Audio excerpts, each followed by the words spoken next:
Le premier avantage, c'est que vivant à l'étranger, c'est très difficile de sélectionner des entreprises locales pour effectuer les travaux. Enfin, quand je dis les sélectionner, c'est d'abord les trouver, c'est ensuite leur demander de faire des devis en fonction de nos demandes, c'est de pouvoir négocier avec ces entreprises pour établir les devis au plus juste. Donc ça, c'est vraiment le premier avantage d'être passé par la Maison des Travaux.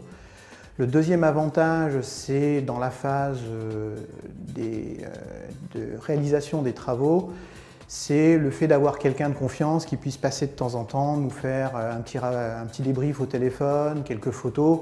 Ça rassure, quand on est loin, on sait ce qui se passe, on voit un petit peu l'avancement des travaux et puis on est plus serein et voilà. Donc globalement, très satisfait de la prestation de la Maison des Travaux. Je ferai de nouveau appel à eux pour mon prochain appartement.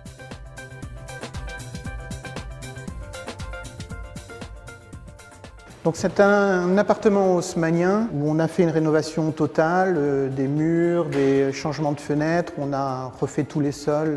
On a essayé d'intégrer tous les éléments modernes, on a câblé en multimédia, on a préparé les sorties audio-vidéo complètement intégrées et on a essayé de donner dans de l'ancien une touche moderne avec des tons de peinture, des éléments au sol, prise électrique, sécurité enfant. Donc on a ouvert aussi les espaces dans le double séjour, on a aussi enlevé des portes.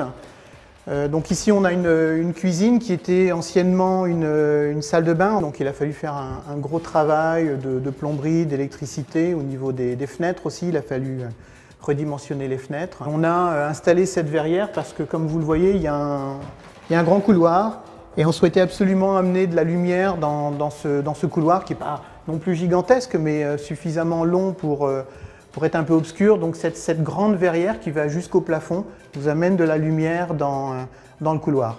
Ensuite on a une salle de bain, donc comme je disais, qui était l'ancienne cuisine, où là on a fait appel, grâce à la Maison des Travaux, à un décorateur, enfin une décoratrice plus exactement, que la Maison des Travaux nous a recommandé. Et je dois avouer qu'on est extrêmement content parce qu'on a pu loger dans ce qui était une petite cuisine. On a pu loger tous les éléments de salle de bain qu'on souhaitait, à savoir une grande douche italienne. On a pu faire des rangements pour le lave-linge, des rangements aussi pour le linge, des étagères. Et on a pu mettre cette grande baignoire et ce WC grâce à cette décoratrice qui a simplement eu l'idée de décaler la porte qui était dans l'angle, de la mettre au milieu pour pouvoir dégager un angle, pour éviter de voir cette porte de service qui n'est pas très jolie. On a simplement construit un faux placard ou un encadrement en médium avec une petite poignée sur le côté. Donc on a aussi intégré des radios dans le plafond. C'est un petit élément qui coûte pas très cher mais qui est sympa dans une salle de bain.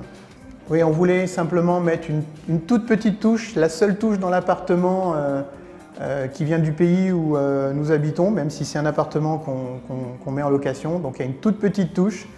En fait, c'est un miroir qui est d'inspiration indienne.